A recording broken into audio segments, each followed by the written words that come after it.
Chapitre 9. Noé et ses fils. Dieu bénit Noé et ses fils et leur dit: Soyez féconds, multipliez et remplissez la terre. Vous serez un sujet de crainte et d'effroi pour tout animal de la terre, pour tout oiseau du ciel, pour tout ce qui se meut sur la terre et pour tous les poissons de la mer. Ils sont livrés entre vos mains. Tout ce qui se meut et qui a vie vous servira de nourriture. Je vous donne tout cela comme l'herbe verte. Seulement, vous ne mangerez point de chair avec son âme, avec son sang. Sachez-le aussi, je redemanderai le sang de vos âmes, je le redemanderai à tout animal, et je redemanderai l'âme de l'homme à l'homme qui est son frère. Si quelqu'un verse le sang de l'homme, par l'homme son sang sera versé, car Dieu a fait l'homme à son image. Et vous, soyez féconds et multipliez, répandez-vous sur la terre, et multipliez sur elle. Dieu parla encore à Noé et à ses fils avec lui en disant: Voici, j'établis mon alliance avec vous et avec votre postérité après vous, avec tous les êtres vivants qui sont avec vous, tant les oiseaux que le bétail et tous les animaux de la terre, soit avec tous ceux qui sont sortis de l'arche, soit avec tous les animaux de la terre. J'établis mon alliance avec vous. Aucune chair ne sera plus exterminée par les eaux du déluge, et il n'y aura plus de déluge pour détruire la terre. Et Dieu dit: C'est ici le signe de l'alliance que j'établis entre moi et vous, et tous les êtres vivants qui sont avec vous pour les générations à toujours. J'ai placé mon arc dans la nue, et il servira de signe d'alliance entre moi et la terre. Quand j'aurai rassemblé des nuages au-dessus de la terre, l'arc paraîtra dans la nue, et je me souviendrai de mon alliance entre moi et vous, et tous les êtres vivants de toute chair, et les eaux ne deviendront plus un déluge pour détruire toute chair. L'arc sera dans la nue, et je le regarderai pour me souvenir de l'alliance perpétuelle entre Dieu et tous les êtres vivants de toute chair qui est sur la terre. Et Dieu dit à Noé: Tel est le signe de l'alliance que j'établis entre moi et toute chair qui est sur la terre. Les fils de Noé qui sortirent de l'arche étaient Sem, Cham et Japheth. Cham fut le père de Canaan. Ce sont là les 3 fils de Noé, et c'est leur postérité qui peupla toute la terre. Noé commença à cultiver la terre et planta de la vigne. Il but du vin, s'enivra et se découvrit au milieu de sa tente. Cham, père de Canaan, vit la nudité de son père, et il le rapporta dehors à ses 2 frères. Alors Sem et Japheth prirent le manteau, le mirent sur leurs épaules, marchèrent à reculons et couvrirent la nudité de leur père. Comme leur visage était détourné, ils ne virent point la nudité de leur père. Lorsque Noé se réveilla de son vin, il apprit ce que lui avait fait son fils cadet. Et il dit: Maudit soit Canaan, qu'il soit l'esclave des esclaves de ses frères. Il dit encore: Béni soit l'Éternel, Dieu de Sem, et que Canaan soit leur esclave. Que Dieu étende les possessions de Japheth, qu'il habite dans les tentes de Sem, et que Canaan soit leur esclave. Noé vécut après le déluge 350 ans. Tous les jours de Noé furent de 950 ans, puis il mourut. Chapitre 10. Postérité des 3 fils de Noé. Voici la postérité des fils de Noé: Sem, Cham et Japheth. Il en naquit des fils après le déluge. Les fils de Japheth furent Gomer, Magog, Madaï, Javan, Tubal, Méchec et Tiras. Les fils de Gomer, Askenaz, Riphat et Togarma.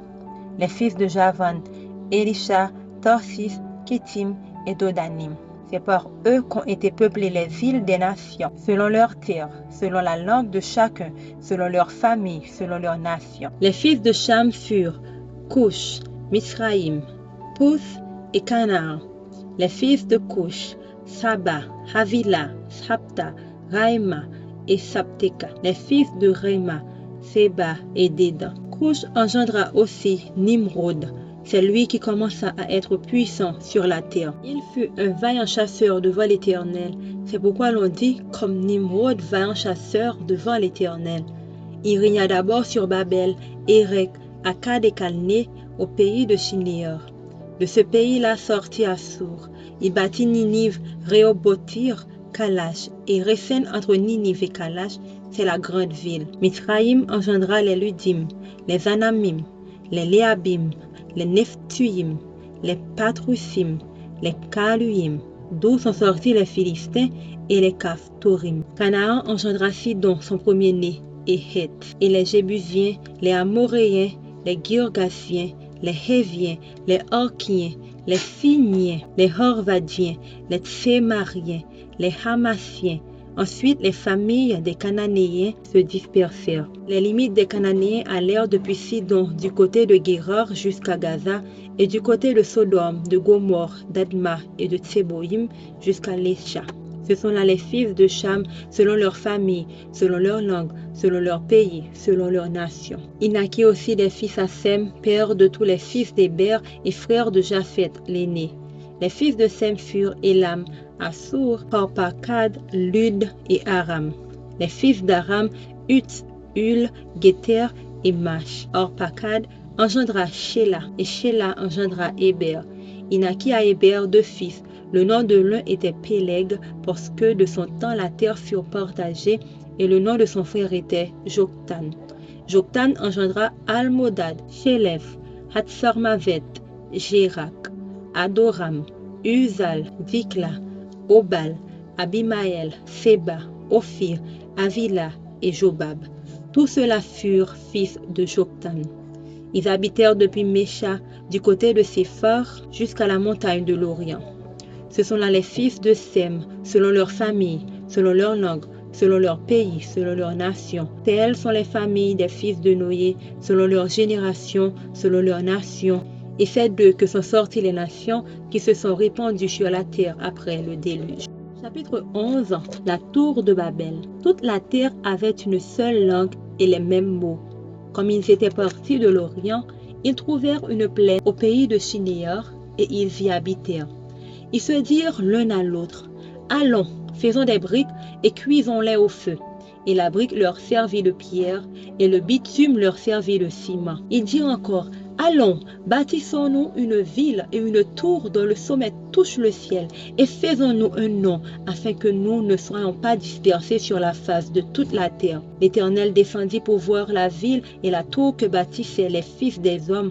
Et l'Éternel dit, « Voici, ils forment un seul peuple et ont tous une même langue, et c'est là ce qu'ils ont entrepris. Maintenant, rien ne les empêcherait de faire tout ce qu'ils auraient projeté. Allons, descendons, et là, confondons leur langage, afin qu'ils n'entendent plus la langue les uns des autres. Et l'Éternel les dispersa loin de là, sur la face de toute la terre, et ils cessèrent de bâtir la ville. C'est pourquoi on l'appela du nom de Babel, car c'est là que l'Éternel confondit le langage de toute la terre, et c'est de là que l'Éternel les dispersa sur la face de toute la terre.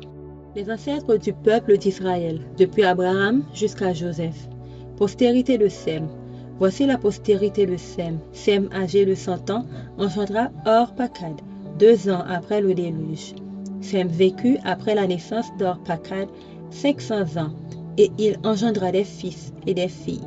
Orpakad, âgé de 35 ans, engendra Shéla. Orpakad vécut, après la naissance de Shéla, 403 ans, et il engendra des fils et des filles. Shéla, âgé de 30 ans, engendra Héber. Shéla vécut, après la naissance d'Héber, 403 ans, et il engendra des fils et des filles. Héber, âgé de 34 ans, engendra Péleg. Héber vécut après la naissance de Péleg, 430 ans, et il engendra des fils et des filles. Péleg, âgé de 30 ans, engendra Réou. Péleg vécut après la naissance de Réou 209 ans, et il engendra des fils et des filles. Réu, âgé de 32 ans, engendra Sérouk. Réu vécut après la naissance de Sérouk 207 ans, et il engendra des fils et des filles. Sérouk, âgé de 30 ans, engendra Nakor. Sérouk vécut après la naissance de Nakor 200 ans, et il engendra des fils et des filles. Nakor, âgé de 29 ans, engendra Térak. Nakor vécut après la naissance de Térak 119 ans, et il engendra des fils et des filles. Térak, âgé de 70 ans, engendra Abram, Nakor et Haran. Voici la postérité de Térak. Térak engendra Abram, Nakor et Haran. Haran engendra Lot. Et Haran mourut en présence de Térak son père au pays de sa naissance à Ur en Chaldée. Abram et Nakor prirent des femmes. Le nom de la femme d'Abram était Saraï, et le nom de la femme de Nakor était Milka, fille d'Haran, père de Milka et père de Jiska. Saraï était stérile, elle n'avait point d'enfant. Térak prit Abram, son fils, et Lot, fils d'Aran, fils de son fils, et Saraï, sa belle-fille, femme d'Abraham, son fils.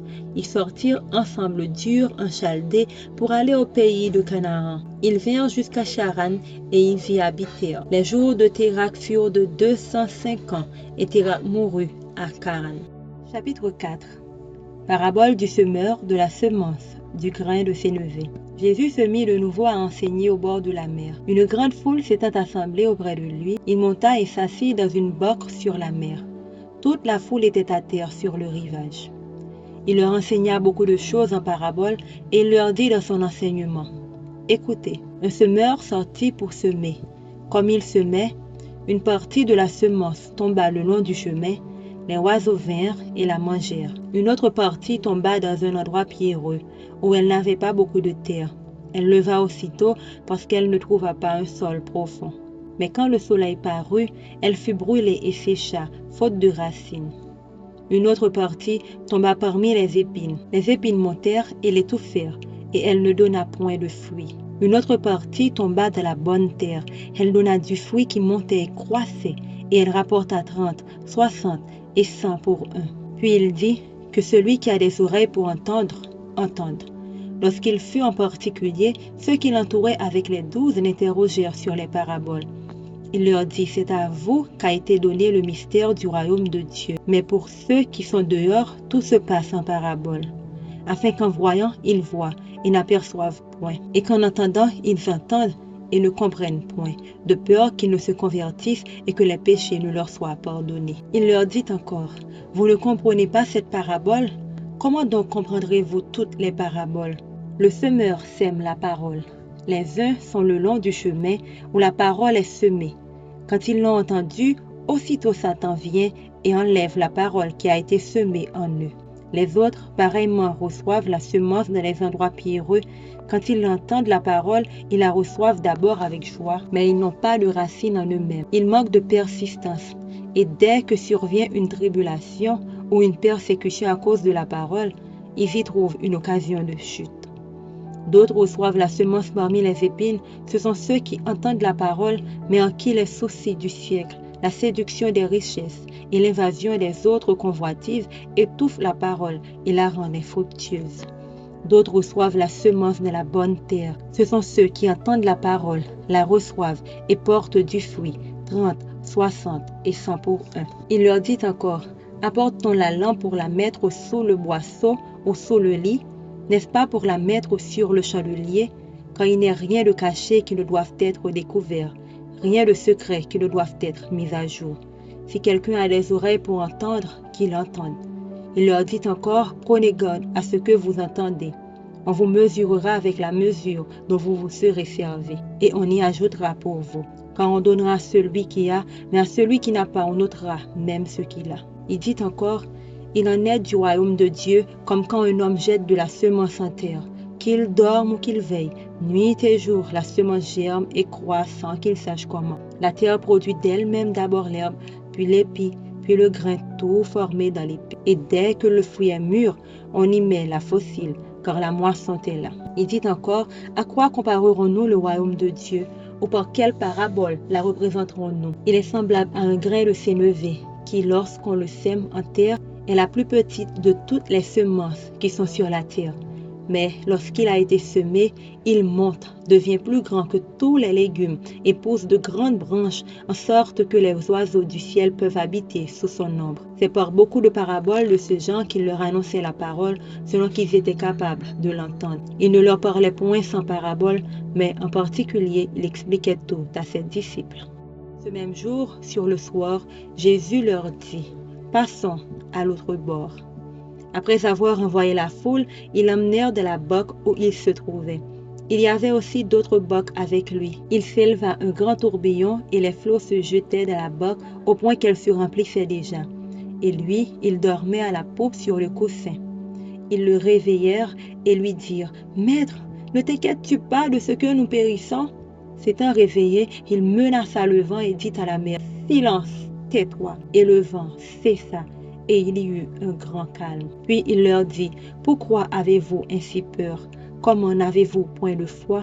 Ils furent saisis d'une grande frayeur, et ils se dirent les uns aux autres: Quel est donc celui à qui obéissent même le vent et la mer? Amen.